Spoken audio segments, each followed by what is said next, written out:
Hello YouTube, this is Patsy Woo talking about handling life's biggest challenges. Now if you knew my story, you would not expect me to at all to be a self-made multimillionaire. Instead, well, I'm not one to impose, but after having gone through what I have, it would have been so much easier to just not exist or stay a bitter bitch. But instead, I took control of my life and decided that I was going to be a self-made multimillionaire, and that's exactly what I did. So stay on if you'd like to hear how I've handled my life's biggest disappointments, because we all have them. Hello lovelies, this is Patsy Woo, turning ideas into dollars the WooWay, living a champagne life. It's time for you to pop your cork into your champagne life so that you can sip your way to success and revel in bubbles of bliss. That's what we do here.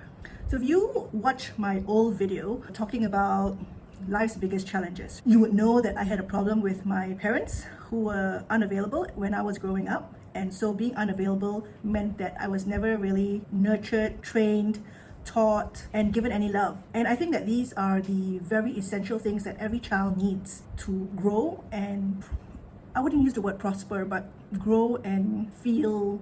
It is the basic fundamental thing every child needs to just exist the right way. I'm not sure if that's the right word to use, the right way. Basically, if a child does not have some fundamental key elements in their growth, in nurturing them, then they're going to grow up very troubled. So I was that child who potentially was going to grow up very troubled, and in many ways, I'm sure a lot of people thought I was very troubled. I have heard of people calling me very complicated. So, there are labels that go with being a person who was not nurtured with a lot of love. Although my parents, I'm very sure, did love me, they were just not available. And so I never really learned anything from them apart from, I remember my mom giving me 5 rules to follow, which was never steal, never be dishonest, always respect your elders, never do drugs, and always do your best. Those were the 5 rules, and I lived by them. So my parents married unhappy, so that already created an environment of unhappy air around as kids. And soon after they got divorced,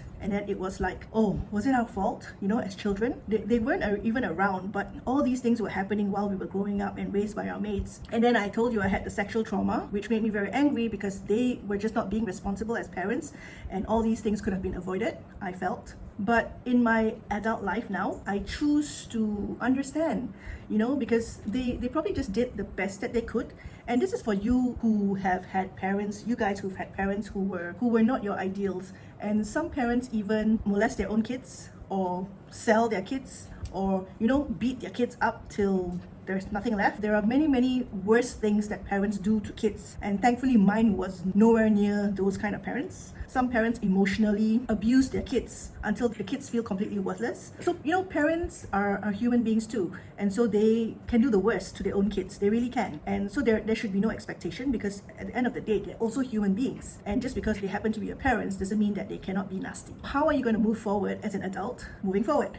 If you are going to live your old story that your parents did A, B, C, D, E to you, and your parents are so effed up, then you're going to be living with a burden. You're going to be living with this heavy sadness that perhaps you are wishing for, that you wish you had nicer parents. Well, it's not going to happen. So what's the best that you can do? Move on. Move on how? By changing your story. So not allowing your past to block your future. If you were to live in sadness and wallow in the fact that your parents aren't the greatest parents in the world, then you're going to be damaging your own future. So why would you want to do that, right? So what you can do is just go back to whatever it is that your parents did not fulfill in your life that you expected them to, which made you uncomfortable, angry, whatever negative feelings you have. Rewrite the story. Literally do just that. So for example, if your father caned you and you were very unhappy because it was not your fault, go back and rewrite the story that on that day, your father hugged you instead.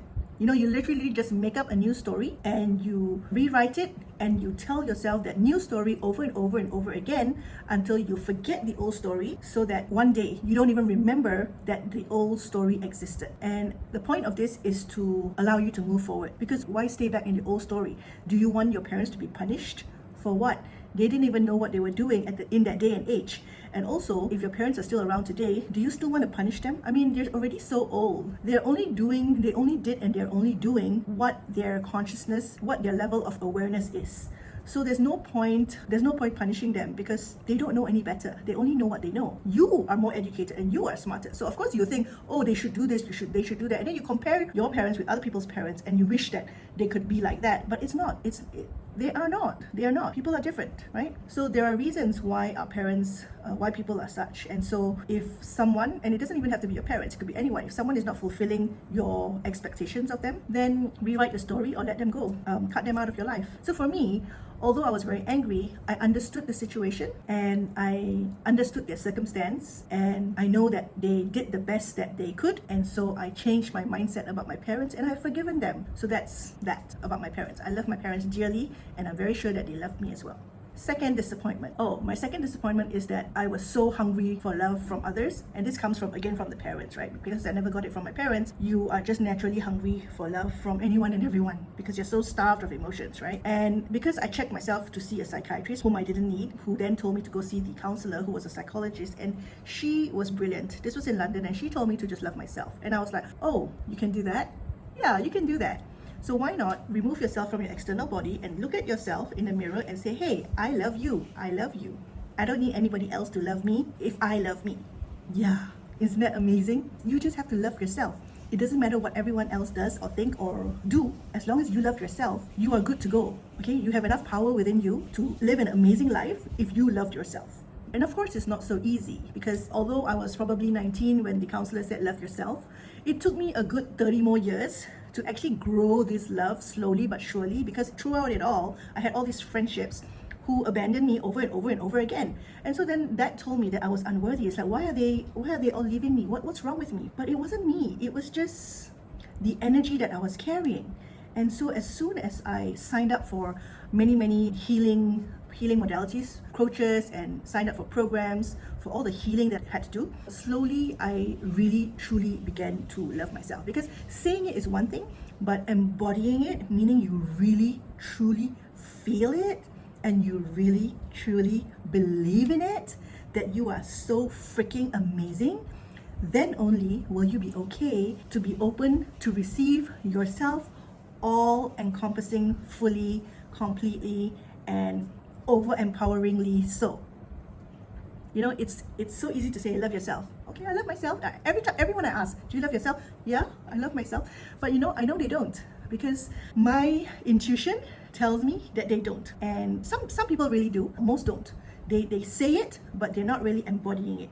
And a person who really embodies it, you can feel it. Someone who has very high intuition will be able to feel it.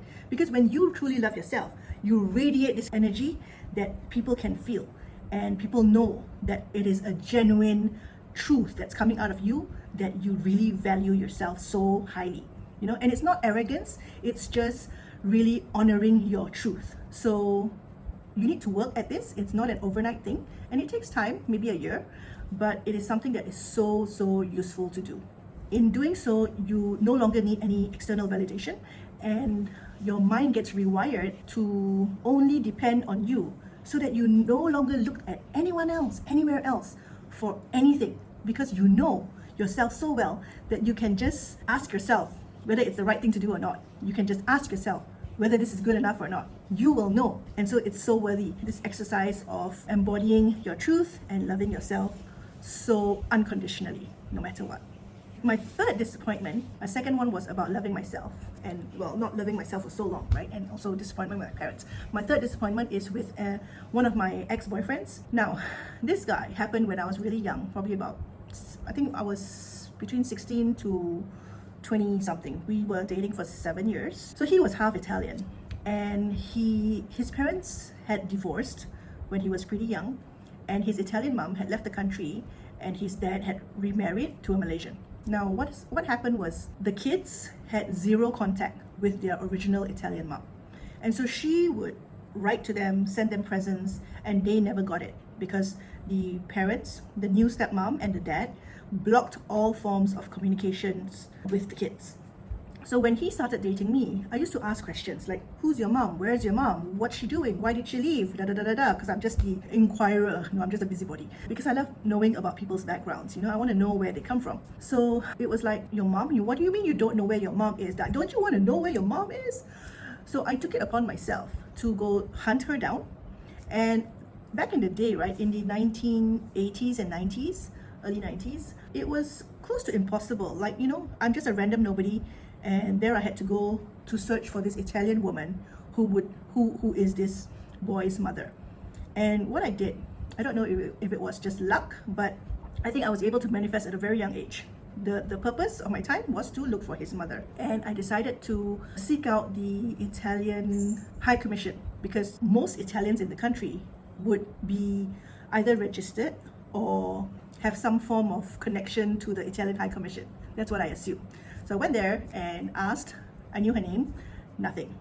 So I kept asking and asking and asking and asking around friends, family, everyone. And guess what? I think after a couple of months, one of my friends happened to know a dancer who was Italian, and this dancer happened to know his mom, like far out. So what happened then was I asked for her details, and she said that she didn't have her address, but she had her father's address, like old house address. And so I was like very happy. I was like, okay, let's take the chance and connect with them. Back in the day, there were no emails, we didn't have a phone number. So I literally wrote a letter to his grandfather, his Italian grandfather's address. And I think it was a month or two later, I got back a response. I literally got back a response, and it was the mother. And she was so happy and grateful that I had made contact, because she had no idea what had happened to her own kids because of the block from the step-parents. So then we started connecting, and soon after we had to go to England to study at university, and for the first time ever they met, and it was the loveliest experience. I felt that I had done something so good. I had reconnected a son and a mother, like a true mother and a true son who are meant to be together. And I felt that I had done a really good deed.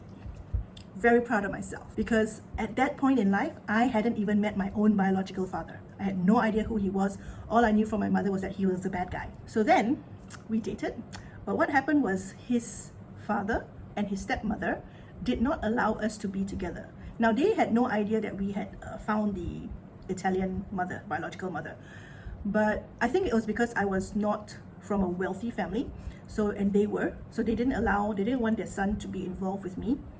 Maybe they were just protective over their son's education. Maybe they just wanted him to study and not have a girlfriend. But I felt that it was because they were wealthy and I wasn't, and so I was not cut out to be his girlfriend. But nevertheless, we continued in secret, and I used to climb 20 feet up to his bedroom window using a rope like Rapunzel to see him, because we weren't allowed to talk in school. School was given notice that we were not allowed to talk, and so we would have friends passing messages from each other, through each other, and I would see him by sneaking into his house with the rope. Yeah, that's how wild it was. And one day, while I was there, the father came in and we got caught, and he whacked me. Yeah, he really whacked me. And so that was a little bit traumatic, but I left and went to a friend's house to bunk in, because I was bleeding and everything, and I didn't want to go home, because then my parents would be like, what the hell happened? So yeah, so those were some traumatic memories. But what was worse was that he got beaten up even worse. Like, he really got beaten up with a stick until he was all bruised all over and he was bleeding. And he was still a child, really. He was like 17 or something. And that made me remove him from his home, because to me that's physical abuse, and you're not supposed to hit a child like that, because that is really physical abuse, not to mention the perennial emotional abuse already. But I took him to a doctor, and I asked the doctor if this counts as child abuse, and the doctor said yes, but he said that he was not willing to testify in court. So anyway, we took a lot of pictures and then had to decide what to do next. So then he lived with me for a while, and my parents were really nice. My parents were really easygoing, they were hardly ever at home, so having him stay in our house was not a big deal, and so he did. And then throughout all that, right, his dad was having an affair with an external party that we accidentally found out as well. And we never told anyone anything. So basically, it's a very messy family affairs kind of situation that we were both in. But we fought through it all, and we made it together for 7 whole years. And so the biggest disappointment for me was eventually after 7 years, I felt that we were growing separately. I was growing a lot faster than he was. He was a dentist, and I left him. And he was okay with it, and we were friends for the longest time. But Then he started dating a friend of mine, and she, well, according to him, she told him that he was not allowed to be my friend anymore. And I get it, you know, I mean, they're married now, and so the wife does not want me to be a part of her husband's life. I get that, but we were all friends, and I'm not just any friend. I really changed his life, you know. So yeah, there was a bit of disappointment there. But, and get this, his Italian mother, now very old, she's even contacted me to say that she misses me and that she hardly ever sees her son anymore because her daughter-in-law does not like her. And I think that is really sad, because the woman has been through so much. The least you can do is to just take care of her and be nice to her, right? So then I, as an external party, want to go to Italy just to see how she is and to tell her that, you know, everything's okay, everything's gonna be okay, and give her some comfort. But I have not been able to do that yet because COVID happened, and then my family keeps putting off Italy as a country of destination. But anyway, in this whole big disappointment affair, I have just chosen to understand, just understand people. There are reasons why things happen, and so I understand. And from just understanding, I'm able to overcome the disappointment and move on with my life happily. If you have some disappointments in your life that you're struggling with, get in touch and I'll see what I can do to help you. You can get in touch via social media. Look into the show notes for my deeds.